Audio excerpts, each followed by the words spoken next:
요한계시록은 지금도 어려운 책이죠. 요한계시록만 집중적으로 다루다가 이단이라고 불린 목사들 굉장히 많습니다. 왜냐하면 성경의 전체적인 구조를 모른 채 요한계시록만 설교를 하니까 그런 일이 생겨요. 그러니까 목사들도 보면은 성경 몰라. 그러니까는 성경에 대해서 깊이 공부하기는 싫고 또 공부하는데 머리도 아프고 힘들고 하니까는 그냥 혼자서 기도하다가 그냥 영감을 받은 대로 그냥 풀이를 하다가 이상하게 되어버리는 사람들이 많다는 얘기예요. 그래서 성경은 원래 성경으로 풀어야 돼요. 이게 성경 구약서부터 이렇게 쫙 이어서 풀어야지만이 성경이 제대로 풀리는데 자신이 받은 이상한 체험을 맹신하다가 그렇게 되는 거예요. 우리도 이제 기도하다가 또 아니면 꿈이나 환상, 예언 이런 것들이 이제 신비하게 다가오는 경우들이 있습니다. 있을 때 이제 우리가 이것을 과연 어떻게 해석을 할 것인가 하는 것도 성경을 통해서 해석을 하고 아니면 버려야 돼요. 성경하고 전혀 어울리지 않으면 다 버려야 돼요. 음성이 들린다거나 꿈에 또 신비한 것을 볼 수도 있고요. 또 어떤 체험을 할 수도 있어요. 그것이 이제 뭐 전혀 무시할 수 있는 것은 아니지만 그것이 이제 하나님 말씀에 꼭 비추셔야 됩니다. 요한계시록을 강의하는 이유가 제가 창세기부터 여기까지 왔는데 이제 결론을 좀 알고 가자. 우리의 끝은 어떻게 될 것인가. 그런 생각이 들었습니다. 요한계시록은 사실 무서운 책도 아니고 뭐 가벼운 책도 아니에요. 성도들이 하나님의 계획과 결론을 알고면은 우리가 이제 두려워할 것도 없고 미지에 대해서 막연함도 다 벗어버릴 수가 있게 됩니다. 그러니까 모르면 애매한데 알고 나면 이제 확신을 가져요. 성도들이 이제 내가 어떻게 해야 될 것인가를 알게 되고 그럼으로써 주님께 대한 충성이 더 정도가 높아지게 돼 있습니다. 그러니까 계시록도 머리로만 알고 이것들을 해석을 해가지고서는 잘 알고 지나서 머리만 뜨거워지면 아무 의미가 없어요. 그러니까 머리와 가슴으로 주님을 받아들이시기를 바라요. 그러니까 지난주까지 민수기를 통해서 모세 5경 중에 4경까지를 이제 강해를 했습니다.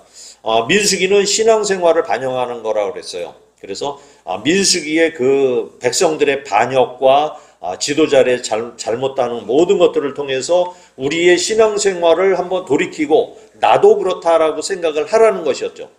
그냥 단지 이론으로 성경을 알게 되면 정말 불행해요. 왜냐하면 그 안다는 것이 교만의 재료가 되기 때문이에요. 그냥 그러지 말기를 바라요. 하나님의 말씀이 선포가 될 때 그 말씀이 송이 꿀보다도 더 단 경험을 우리도 해야만 돼요. 말씀을 읽으면서 정말 달다. 이런 느낌들을 가지기를 바라요. 그리고 우리는 또 양육과정을 통해서 하나님의 말씀에 대해서 자세히 알았어요.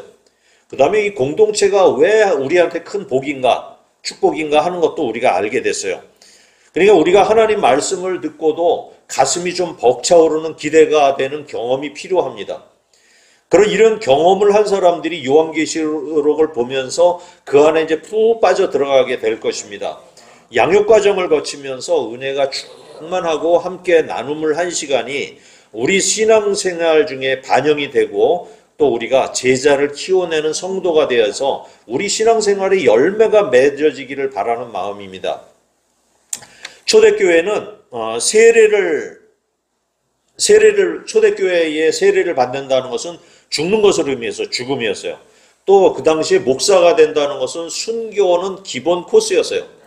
예수님을 영접하는 것이 정말 어려운 일이었어요. 예수를 알고 나서 그들은 세상의 물질적인 가치, 출세, 성공, 부자가 되는 것보다 더 가치가 있는 것이 바로 성경이고 예수님이라는 것을 고백하는 자들이 그렇게 따를 수가 있었다는 얘기예요.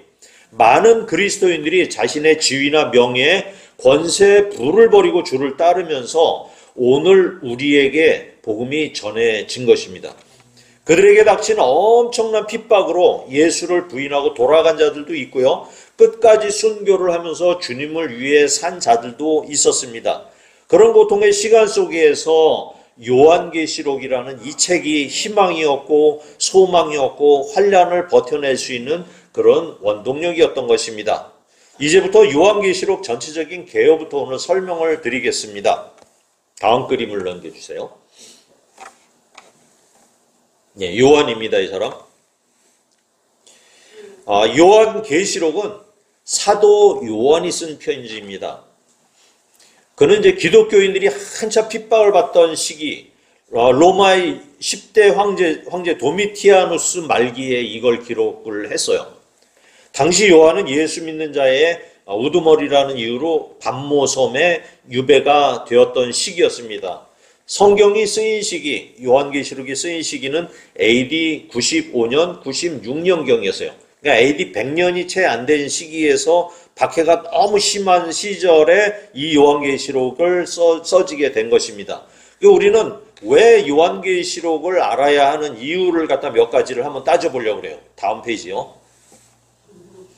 계시록은 새 언약의 핵심이기 때문입니다. 이 새 언약은 이미 구약에서 예언된 겁니다. 예레미야 31장에 나오는 언약으로 예수님이 오실 것을 약속하는 내용이었기 때문입니다. 계시록은 우리 성도들의 궁극적인 소망입니다. 우리들이 예수를 믿는 이유는 지금 이 세상에서 잘 먹고 잘 살기 위해서 예수 믿는 건 아니죠. 우리가 그 다음에 내세에 장차 우리가 이 다음에 어떻게 될지를 갖다가 알기 때문에 하나님 나라에 갈 것을 소망하는 것이죠. 그리고 이 계시록이라는 것은 신약과 구약의 결론이에요. 구약의 모든 집합도 여기로 되는 것이고 신약의 결론도 여기로 맺어지게 됩니다. 또 우리가 왜 계시록을 알아야 되느냐? 이단들이 계시록으로 사람을 속이고 있어요. 그래서 우리는 계시록을 보다 정확히 알아야 할 것입니다. 다른 이단들, 그 다음에 특히 요즘에 기승을 부리는 신천지의 종말론을 우리가 알고 있으면 절대로 넘어가질 않아요. 이 신천지를 무력화시키고 그들이 얼마나 엉터리라는 것을 알고 대응할 수 있어야 되는 거예요. 그냥 잘 모르니까 지금은 신천지 그러면 그냥 외면을 하고 있는데 그냥 외면하는 정도가 아니라 그들의 교리에 잘못된 것을 우리가 정확하게 알게 된다는 사실이죠. 또 이 잘못된 종말론이 다섯 번째, 교회에 만연되어 있기 때문이기도 합니다. 또 여섯 번째, 성도가 세상을 이기기 위해서 반드시 알아야 됩니다. 그 다음에 앞으로나 지금도 마찬가지지만 거짓 선지자들이 이제 막 도처에서 출현하게 되어 있습니다. 성경과 다른 것을 가르치는 그런 목사들이 많이 출현을 하게 돼 있어요. 그 계시록을 통해서 누가 거짓 선지자인지 분별하고 그들의 종말은 어떻게 될 것인지 우리가 계시록을 통해서 알게 될 것입니다. 그 다음에 성도들이, 아홉 번째는 성도들이 세속주의에 너무 빠지고 있어요. 그래서 교회에 나와서 돈 많이 벌고 부자가 되고 출세하는 거로다가 알고 있는데 성경을 들어가면 들어갈수록 그런 게 없거든요. 그래서 세속주의에 빠지지 않게 하기 위함입니다. 하나님께서 복을 주시면 복을 주시는 대로 우리가 살아야 된다는 것을 알게 되어야 된다는 얘기죠. 그 다음에 열 번째가 이제 마지막 때가 가까이 다가왔기 때문입니다. 계시록을 우리가 공부하다 보면 이 지구상에서 나타나는 현상을 통해서 종말의 시계침이 어디까지 지금 와 있다는 것을 알게 될 것입니다. 말씀이 들어간 우리들한테는 그 시와 때를 분별할 수 있게 되는 거예요. 그 다음에 요한계시록이 왜 이렇게 어려웠느냐. 다음 장이요. 1번 같이 읽어볼까요? 시작. 요한이 그림으로 보고 문자로만 기록을 했기 때문이에요. 우리도 이제 영화 보시죠. 영화 저도 좋아하는데 영화를 보고 이제 글로 쓰려고 하면은 정확히 전달이 되지를 않아요. 같은 이치예요. 그런데 이 상황을, 요한계시록의 상황을 우리가 이해하고 말씀을 들으면은 요한이 뭔가를 봤는데 우리도 그 장면을 봐야 되는 거야. 그러니까 계시를 갖다가 요한이 이제 봤거든요. 분명히 하늘나라에 올라가서를 봤는데 우리도 그 장면을 봤으면 좋겠는데 그때 비디오 촬영을 해서 좀 남겨주셨으면 좋았을 텐데 이걸 갖다가 자기는 열심히 보고 와서 글씨로 써는 거야. 그러니까 이 글씨가 한계가 있어버린 거야. 두 번째, 시작. 신구약 성경에 대한 이해가 부족하기 때문입니다. 성경을 전체적으로 모두 알고 나면 사실 계시록은 쉽게 이해가 돼요. 근데 흐름을 모르면 이해가 안 되는 것들이 많이 있어요. 세 번째는 잘못된 종말론적 선입관 때문이요. 굉장히 어려운 얘기인데 종말론적 선입관 때문이라는 거예요. 그냥 이게 이제 어디에 가장 영향을 받았느냐 하면 우리도 이제 옛날에 신앙생활을 하면서 말씀을 중심으로 살지 않고요. 그냥 말씀 한 구절 읽고 신비주의적인 얘기만 계속했던 그런 시대가 있었어요. 부흥 강사들이 좀 많이 그렇게 하기는 하는데, 성경 말씀을 읽었는데 이거는 다 제껴두고 자기 천국 갔다 온 얘기하고, 그다음에 복 받은 얘기하고, 뭐 이렇게 헌금했더니 부자가 된 얘기하고 이런 걸 해버리는 거야. 그러니까 성도들의 이 종말론적인 선입관이 옛날에 그러니까 죽으면 천당 간다 이런 개념, 죽으면 천당 간다는 개념으로다가 그런 개념으로 바뀌어 버린 거예요. 그냥 극락의 개념 이런 식으로 바뀌어 버리는 선입관이 생겼던 것입니다. 이런 이유로 인해 가지고 현세적인 기독교의 이 내용들이 걸림돌이 많이 되는 거예요. 그래서 우리는 이것을 깨야 말씀도 보이고요. 종말이 어떻게 될 것인가도 보이게 될 것이고요. 네 번째는 과잉 해석으로 본래의 의미가 가려지는 것이기 때문이에요. 과잉 해석을 하는 거예요. 그냥 제대로 그 정도만 해석을 해야 되는데 더 많은데 해석을 해버리고 말아요. 그 다음에 다섯 번째가 계시와 묵시를 구분하지 못하고 해석하기 때문이에요. 계시는 계시고 묵시는 묵시인데 이건 나중에 또 설명을 드릴게요. 그 다음에 계시록을 보는 관점이 유연하지 못하기 때문입니다. 문자를 풀어내는 것은 성경으로 푸는 것이 정확하게 되는 것이죠. 그 다음에 우리도 마찬가지지만 계시록은 스스로 어렵다고 그냥 자기 생각을 해버려요. 계시록은 어려운 것 이렇게 해요. 재밌다고 느껴야 돼요. 계시록을 읽으시면서 이제 재밌다고 느끼셨으면 좋겠습니다. 여덟 번째가 미지의 세계를 다루기 때문에 믿지를 못해요. 설마 천사가 나팔을 불겠어? 설마 천사가 재앙의 일곱 대접을 가지고 붙겠어? 뭐 이런 식의 그런 일은 없을 거야. 그냥 비유일 거야. 뭐 이렇게만 하는 거야. 그 다음에 이제 마르틴 루터도 이 일을 정확히 해석을 못했어요. 그 다음에 존 칼빈도 해석을 정확히 못하고 여기 칼빈 주석이 있는데 요한계시록을 보면은 3장에서 딱 끝나버리고 말았어. 3장까지 쓰다가 나도 모르겠어. 그러니까 하늘로 올라갔다는데 어떻게 올라갔는지 도대체 해석을 못했대요. 우리 할아버지 목사님들도 계시록에는 접근하기가 어렵다고 해서 설교를 많이 하지 않았다는 문제도 있었습니다. 그러니까 성경은 창세기가 뚜껑을 열어요. 시작하는 책으로서 창조의 역사와 시작을 보여주는 책이라면 성경의 마지막 뚜껑을 딱 덮는 책이 바로 요한계시록이에요. 그 역사는 시작이 있고 끝이 있게 되어 있습니다.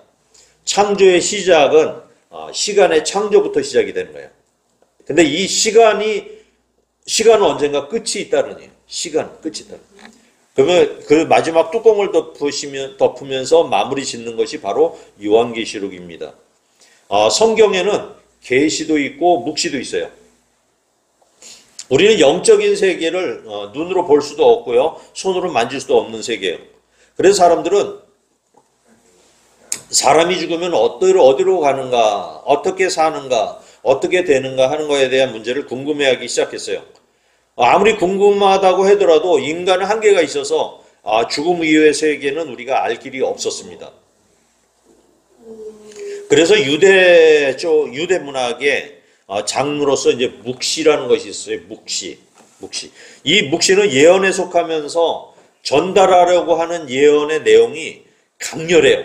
인상이 너무나 강렬해. 그래서 막 충격적으로 와져요. 신선하고 충격적인 이미지를 사용하기를 하지만은 또 그것을 보고서는 직설적으로 얘기를 하지 않고요.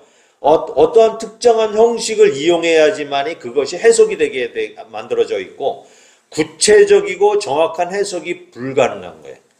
의도된 그런 표현 형식을 묵시다 이렇게 얘기를 해요.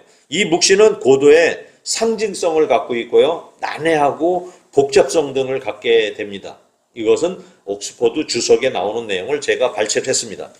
계시라는 것은 숨겨져 있는 이 세계를 드러내 보여주는 거예요. 이것을 묵시라는 장르와는 좀 비슷하긴 하지만 묵시는 잘 알 수가 없어요. 보이질 않아요. 이게 덮여져 가지고. 그런데 이것을 뚜껑을 열고 싹 보여주는 것을 계시라고 그래요. 우리도 게시판이 있죠. 게시판처럼 가문은 알 수가 있어요. 이것을 계시라고 합니다. 요한계시록은 종말론적인 내용도 있지만 과거 일도 얘기를 하고 있고요. 지금 일도 얘기하고 있고요. 장차 있을 일도 얘기를 하고 모두 다 기록을 한 거예요.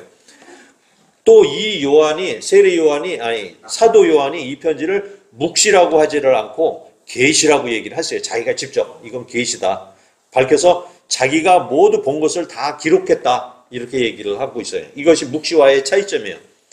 이 편지는 로마 제국의 핍박 및 황제 숭배를 강요받는 상황에 직면한 1세기 말에 그리스도인들을 우선적으로 대상으로 했어요. 그 그리스도인들이 너무 지하에 들어가서 벌벌 떨면서 이제 죽음을 맞이하는 그 공포 속에서 사니까 요한계시록을 보내서 하나님이 지키실 것을 약속을 한 거죠. 당시의 기독교인들이 그런 상황이었어요. 그래서 우리 기독교인들이 그런 상황에서도 주님을 부인하지 않고 교회의 승리와 하나님 나라의 도래를 기다리며 환난 속에서도 역사의 종결과 구속사의 완성을 기다리는 소망을 갖게 한 것이었습니다. 다음 장을 보여주세요. 역사적으로 배경을 좀 설명을 드릴게요. 예수님께서 이제 하늘로 승천을 하셨죠. AD 33년경에 이제 하늘로 승천하신 후에 이제는 제자들이 다 이 기독교를 이끌어야만 했었죠.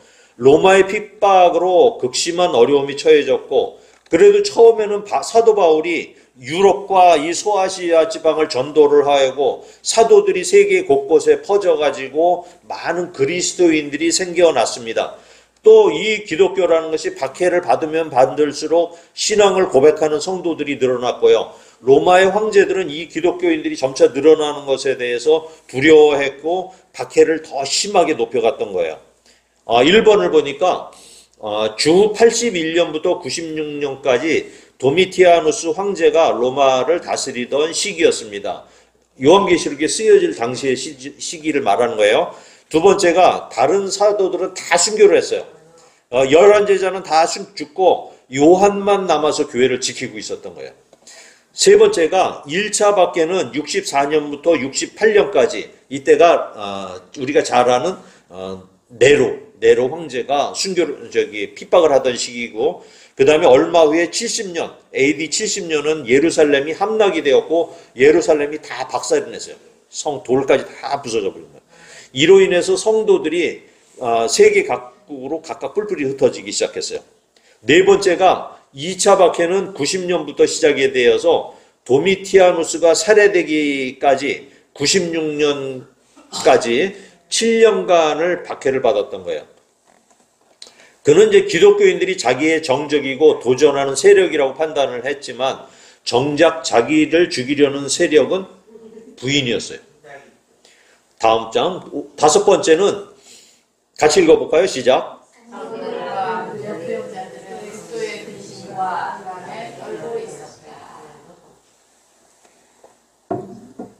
여섯 번째요. 시작.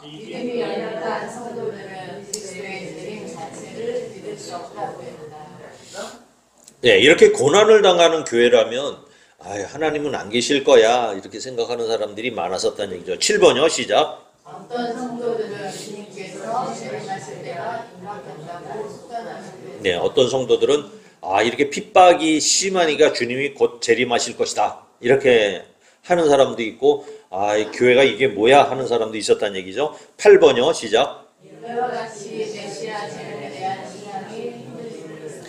신앙이 흔들리겠죠. 다음 장에 보면은 초대교회 이제 10대 박해가 났는데요. 250년 동안에 무려 10차례의 대박해가 일어났어요. 로마 황제들에 의해서 자행이 됐어요. 그냥 AD 54년에서 68년 사이에 제위했던 네로가 로마 시대에 불을 지르고 대화재의 책임을 그리스도인들에게 덮여 씌워서 많은 그리스도인들을 잡아서 죽였습니다. 이때 바로 사도 바울도 죽었고요. 베드로도 순교를 했습니다. 이후에 이제 도미티아누스, 그 다음에 트라이아누스, 하드리아누스, 마르쿠스, 아우렐리우스, septimus 세베루스, 막시미누스, 데키우스, 발레리아누스, 디오클라티아누스, 갈레리아누스. 이 황제들이 이제 심한 핍박을 가하기 시작한 거예요. 그래서 1차부터 4차, 5차까지를 보면은 한 20년 동안 핍박을 하는 거야. 20년간을. 그냥 막 기독교인들을 잡아 죽이는데 그게 무려 20년 동안이나 되고요. 다음 장에 보면은 6차에서부터 이제 10차까지는 뭐 2년, 3년 이렇게 해가지고 그 기간 동안에 기독교인들을 계속 잡아다가 죽이는 겁니다. 성도로 발각이 되면은 원형 경기장에서 사자의 밥이 되게 하거나 또 환영을 시키고 잔인한 고문을 하고 그래서 처형이 있었죠. 그래도 믿음은 계속 유지가 되었던 것입니다. 무려 250년에 걸친 이런 핍박 속에서도 기독교가 지하로 들어가기도 하면서 살아남았던 것이죠. 이 요한계시록에 쓰여질 때에 이 도미티아누스 황제가 어떤 사람이냐 다음 장 보여주시면요. 두 번째 도미티아누스 황제가 이제 더 악랄하게 핍박을 했는데요. 로마 황제들은 자기가 신이라고 주장을 했어요. 그래서 자기의 신상을 세워놓고 자기의 동상을 세워놓고 거기에 절하도록 했어요. 황제 숭배를 했는데 다른 황제들은 그냥 황제 숭배 정도였는데 이 도미티아누스는 자기가 신이라고 완전히 착각을 해버린 거예요. 신이라고 착각을 해서 자기를 부를 때 주와 하나님이라고 부르는 거야. 데오스, 도미니에스. 그러니까 자기를 신이라고 주장을 하고 자기를 부를 때 주님, 주와 하나님 이렇게 부르라고 한 거예요. 이렇게 얘기를 하라고 하니까 기독교인들은 말이 안 되잖아요. 사람이 어떻게 신이 되고 주가 되느냐. 그래서 이제 그리스도인들을 찾아낼 때 이것을 외우게 한 거예요. 도미티아누스가 누구지? 그러면은 주와 하나님입니다 하면은 이제 통과.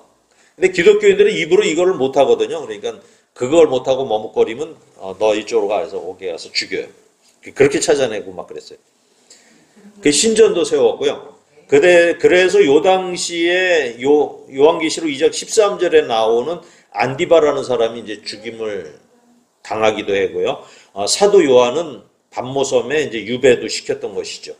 다음 장을 보시면요. 요한계시록은 이제 종말에 있어야 될 사건을 보여주는 책으로 예수님의 재림으로 해서 전후에 있을 그 환란 심판, 재림 이후에 있을 새 하늘과 새 땅의 도래 과정을 보여주고 있습니다.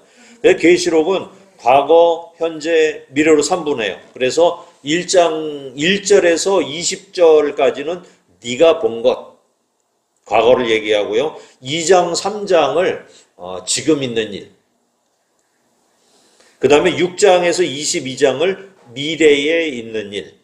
근데 미래에 있는 일을 4장부터 이렇게 얘기를 하는데 그 중에 일부는 또 과거 일도 이렇게 다시 돌아가서 설명을 하기도 하는 장면이 나와요. 그거는 그때 가면 또 설명을 드릴게요. 다음 장을 보시면 연대표가 나오는데 예수님은 이제 BC 4년부터 AD 30년에 사셨고요. 네로가 통치했던 시기가 54년에 68년, 예루살렘 성전 파괴가 70년, 도미티아누스 황제가 81년에서 96년까지 살았고요. 사도 요한이 에베소에서 사역을 한 게 70년부터 100년까지 사역을 했어요. 요한복음은 AD 82년에서 90년 사이에 기록이 됐고, 그러니까 요한복음이 굉장히 늦게 기록이 됐어요. 그 다음에 요한 서신들, 요한 1, 2, 3서 있죠? 이것도 이제 90년에서 95년 사이에 편지들을 썼던 거예요. 그 다음에 95, 96년에 요한 계시록이 기록이 됐던 겁니다. AD와 BC는 아시죠? AD와 BC가 뭔지? AD는 아노도미니, 그래서 애프터 도미니는 주예요. 그래서 애프터 로드 영어로 하면은 그래서 주님 이후. BC는 before Christ, 그래서 BC입니다. 그리고 예수님이 태어나시기 전후를 가리기 위해서 태어나신 이유는 AD, 그 전은 BC라고 이야기를 하는 것입니다. 다들 아시죠? 그 다음에 역사를 뭐라 그러죠? 역사를 히스토리라고 그러죠. 역사를 히스토리라고 그래요, 영어로는. 히스토리가 뭐냐면은 his story예요. his story. 그래서 그의 이야기, 그가 누구냐? 예수를 얘기합니다. 예수 그리스도의 이야기를 역사라고 얘기하는 겁니다. 1절을 같이 읽어볼까요? 다음 장. 시작. 예수 그리스도의 계시라. 이는 하나님이 그에게 주사 반드시 속히 일어날 일들을 그 종들에게 보이시려고 그의 천사를 그종 요한에게 보내어 알게 하신 것이라. 예, 많은 사람들은 신비한 경험을 해요. 어떤 사람들은 음성을 듣거나 보기도 합니다. 꿈에 나타난 장면을 보고 하나님의 계시다라고 해몽을 하기도 해요. 그런데 이제 이런 것을 믿는 것은 우리들한테는 바람직하지가 않아요. 계시록도 마찬가지지만은 극단적인 경우 이제 무슨 얘기냐면은 성도들이 너무 핍박을 받아서 너무 힘들 때에 그렇게 살아갈 소망까지도 없어질 때에 계시가 와서 위로를 주고 소망이 되는 경우도 있지만은 지금 우리가 사는 삶에서는 그 정도 삶이 거의 없어요. 그래서 그렇게 계시가 자기의 직접적으로 계시고 내려올 일이 없다는 얘기입니다. 근데 제가 이제 이 중동 지방에 이란이나 이런 쪽에서 이제 그리스도인들이 굉장히 소수인데 그 사람도 성경을 가졌다는 이유만으로 죽거든요. 그런데 이 사람들은 이미 예수님이 하나님이라는 사실을 이미 알고 있단 말이에요. 그러니까 그 사람들에겐 간절한 거야. 근데 그 사람들이 마지막 순간에 왜 그렇게 예수를 죽기까지 섬기느냐 하면 또 그 사람들의 간증을 보면 예수님이 좀 나타나셔서 말씀을 해주신다는 거예요. 그래서 그것도 뭐 지금 상황에서 그럴 수도 있겠다라는 생각이 들긴 해요. 사도 요한은 예수님 품에 의지해서 이렇게 앉아있으면 예수님 품에 싹 될 정도로 주님과 굉장히 친한 제자였어요. 그는 이제 오랜 시간 자기 동료 제자들, 12제자들 중에 나머지 제자들이 다 순교하는 가운데서도 살아남아서 에베소 교회를 섬기고 있었던 마지막 사람이었죠. 그러니까 나이가 들어서 한 100살쯤, 90살쯤 넘으니까 얼마나 신령했겠어요. 그래서 그가 하는 말은 이제 교리가 되고요. 정통의 기준이 되었던 것입니다. 그러니까 요한이 살아있는 시기에도 이단이 워낙 판을 치고 있었어요. 그 당시에도 막 그냥 지멋대로 해석해가지고 지멋대로 내가 교회, 내가 복음을 만들어서 막 하고 있던 그런 시기가 있었어요. 그 신비주의 운동이 막 그 당시에 일어났던 거예요. 그래서 뭐 방언, 입신, 예언 뭐 이런 거를 주장하는 그런 운동을 하는 사람들도 많이 있었어요. 그런 사람들은 이제 몬타누스 파라 그래가지고 또 다 이단으로 정죄가 됐어요. 교회에서는 그걸 다 이단으로 처리했었죠. 그리고 이제 자기들도 신비 체험을 해서 책으로 막 발간해서 하나의 종파를 또 만들었어요. 그러나 이제 그들이 겪은 신비 체험을 썼기 때문에 아무도 인정을 받을 수는 없어요. 근데 이단으로 교회에서는 판정을 해서 배제를 했는데 아직도 건재하고 자기네들의 세력을 유지하는 것이 어떻게 되느냐, 그 실줄기 같은 그 줄기들이 지금도 남아 있어요. 보면은 그때의 그런 줄거리들이 지금 남아서 이단으로 지금 남아 있는 사람들. 그래서 이 핵심이 뭐냐면 예수님의 제자들의 정통을 유지했는가. 그러니까 우리가 기독교의 정통을 이야기할 때는 예수님의 제자들, 예수님의 말씀을 받은 제자들의 맥을 유지했는가, 이 정통성을 따져요. 그 다음에 성경 66권에 위배되지 않는가, 이런 것이 중요한 요소예요. 오늘도 이단 판정의 기준은 사도 시도의 정통성, 그 다음에 종교 개혁의 정통성을 따지면서 기준이 된 겁니다. 사도 요한은 서신서를 뜨면서 이 글은 자기가 받은 계시가 아니고 누구의 계시라고 써 있습니까? 예수 그리스도의 계시라고 써 있어요. 쓰기는 제 자신이 썼는데 이 계시의 주인공이 누구다? 예수 그리스도라는 말이에요. 그러니까 종말의 주인공이 예수 그리스도라는 사실을 분명히 밝히고 있는 거예요. 그러니까 마지막 심판의 권한을 누가 갖고 있다? 예수 그리스도가 갖고 있다는 사실을 요한이 먼저 언급을 하면서 시작을 하는 거예요. 그래서 자기는 예수 그리스도의 계시를 전달하는 중간 역할임을 분명히 밝히고 있습니다. 그래서 이 예수님이 전하는 계시가 당시에 핍박을 받는 성도들에게 이제 전해진 거예요. 그 다음에 소아시아의 7교회에게 편지를 한다는 말에 7교회만이 아니라 훨씬 더 많은 교회가 있었거든요. 7이라는 숫자를 써서 완전 숫자를 쓴 거예요. 그래서 모든 교회가 대상이다라는 것을 전하는 거예요. 그러니까 당시 교회뿐만이 아니라 미래에 오고 오는 모든 세대에 다 전하는 것이 요한계시록이라는 얘기예요.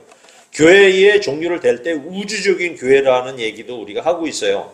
그러니까 아브라함부터 우리 지금 부천 광흥교회까지 모두에게 전하는 거예요. 그냥 아브라함이 갔던 교회와 부천 광흥교회 이 모든 세계를 다 아울러서 우주적인 교회다 이렇게 얘기를 하거든요. 그 교회에 전하는 메시지다. 하나님의 말씀은 예수 그리스도 통해서 이루어지게 됩니다. 예수님은 항상 말씀하실 때 내가 하는 모든 말은 내가 하는 행동은 내가 하는 기적은 모두 아버지의 뜻이라고 분명히 얘기를 하시면서 말씀을 하셨어요. 내가 십자가에 달리는 것조차도 아버지의 뜻이고 그 뜻을 위해서 걸어가는 내가 걸어가는 발걸음은 다 하나님의 영광의 길이다 이렇게 밝히고 계시는 것입니다. 그러니까 십자가에 죽는 것이 바로 영광의 길이다 이렇게 밝히셨어요. 지금 이 글도 아버지께서 예수님에게 주신 말씀을 자신에게 주시어서 전하는 것이다 라고 밝히고 있는 것입니다. 그 다음에 여기 속히 일어날 일이라는 것은 시간의 개념이 아니에요. 하나님이 계획하신 일은 반드시 이루어지게 되어 있습니다. 이 일은 이미 하나님께서 창세전에 계획하신 일이었습니다. 하나님에게는 시간의 개념은 의미가 없어요. 그는 시간을 창조하셨지만 시간에 얽매이는 분이 아닙니다. 그러므로 속히 일어난다는 의미는 언약 속에 계획한 모든 일들이 반드시 다 이루어지게 되어 있다. 이 얘기를 하는 것입니다. 그 다음에 전달을 누굴 통해서 했습니까? 천사를 통해서 했어요. 그래서 이제 성경을 보면서 우리는 이제 주님이 우리를 지키게 하는 천사를 보내셔서 지금도 여러분들 옆에 천사들이 있어요. 우리가 위험에 처할 때 위기에서 구해진 경험이 혹시 있으신지는 모르겠어요. 어떤 위험에 처해졌는데 이상한 음성을 듣거나 어떠한 체험으로 인해 가지고 내가 그 위기를 모면하는 그런 경험들이 있으셨을 거예요. 그래서 이제 그럴 때 이제 천사가 어떤 역할을 한다. 우리는 그렇게 보고 있습니다. 또 모든 말세의 심판의 주관은 외아들이신 예수 그리스도에게 맡기셨다는 사실이에요. 그래서 예수님은 천사를 보내서 요한에게 이 묵시를 보여주게 하고요. 이것을 계시하겠습니다. 계시하겠습니다. 2절을 볼까요? 시작. 요한은 하나님의 말씀과 예수 그리스도의 증거 곧 자기가 본 것을 다 주관하였다. 예, 요한은 글로 쓰기 전에 아까 말씀드렸죠. 영화를 본 것처럼 이렇게 스크린처럼 마지막 시대에는 어떻게 돼야 될 일을 다 봤어요. 근데 하나님께서 이게 장면을 보여줄 때 시간의 순서대로 차근차근 보여주시면 좋았겠는데 요한은 그렇게 안 본 거예요. 여기 보다가 또 하나님이 요 일이 왜 있었던 거야? 그리고 과거를 한번 회상하는 걸 또 보여주고 이러셨던 거예요. 그러니까 하늘나라에 지가 올라가기도 하고 천사들이 막 두루마리를 펴기도 하고 천사들이 나팔을 부는 장면을 또 보기도 하고요. 진노의 7대접을 막 보기도 하고 또 어떤 때는 불이 섞인 유리바다 건너편에 또 가 있는 것을 보기도 하고 막 이런 거예요. 그러다 보니까 이걸 글로다가 막 써서 요한이 본 순서대로 기록을 해. 자기는 본 순서대로 기록했는데 우리가 볼 때는 이게 앞에 얘기인지 뒤에 얘기인지 헷갈리기 시작한 거예요. 그러니까 지금처럼 영상으로 좀 남겨줬으면 좋았을 텐데 그렇지 못하고 글로 썼기 때문에 어렵다고 느낀다고 아까 말씀드렸죠. 그리고 당시에는 로마의 검열이 너무 심해서 어떤 것은 비유를 썼어요. 어떤 것은 은유적인 표현을 썼어요. 그래서 여러 교회에 보냈는데 편지가 가기 전에 검열이 있으니까 그 편지의 내용에 로마 황제를 짐승이다 이렇게 표현을 한 거예요. 666이다 이렇게 표현을 하기도 했어요. 그러니까 네로 황제 핍박 때에는 666 그래서 666 글씨를 보면 또 네로랑 또 같아요. 숫자 합산이 그런 식으로 막 표현을 했어요. 그런 것들이 이제 오늘날 와서 더 해석하기가 이제 어려워졌던 거예요. 3절을 볼게요. 시작. 이 예언의 말씀은 있는 자와 듣는 자와 그 가운데 기록한 것을 지키는 자는 복이 있나니 때가 가까우니라. 요한은 이제 감추고 비밀로 한 것이 없이 다 계시를 했다고 자기는 얘기를 하는 거야. 그러니까 제가 보기에는 당시의 교인들은 이 말씀을 읽으면서 이해를 했다고 봐야 한다고 생각이 드는 거예요. 그러니까 계시록이라는 말을 썼겠죠. 그러니까 안 믿는 사람들은 이 계시록을 보면서 이해를 못해요. 또 성경을 아는 사람과 믿음이 있는 사람은 다 이해를 하게 될 것이라는 얘기예요. 이것이 계시록에 나오는 얘기예요. 그리고 또 성경을 요한계시록을 읽으면서 이게 다 이해가 되고 막 속에서 막 단맛이 느껴지고 맛있는 향기가 난다면은 이런 자들이 복이 있다는 거예요. 말씀이 선포될 때 그 말씀이 믿어지고 그 안에서 생수를 맛보면서 기능이 충만해지고요. 활기가 넘치고 그 다음에 기쁨이 충만해져서 송이 꿀보다 더 단맛을 경험하는 사람, 그 사람이 복이 있다는 거예요. 이런 사람이 되시기 바랍니다. 그래서 이제 요한계시록을 읽는 자, 듣는 자, 기록된 것을 지키는 자가 복이 있다. 여러분들도 요한계시록을 자주 읽으시기 바랍니다. 말씀을 해석할 때 귀를 기울이시고 듣기를 바랍니다. 말씀은 지키는 자가 되어야 합니다. 말씀 따로 행동 따로 하면 또 아무 소용이 없어요. 계시록 강해를 통해서 복을 받고 강력한 믿음의 소유자가 되시기를 축원드립니다. 아멘.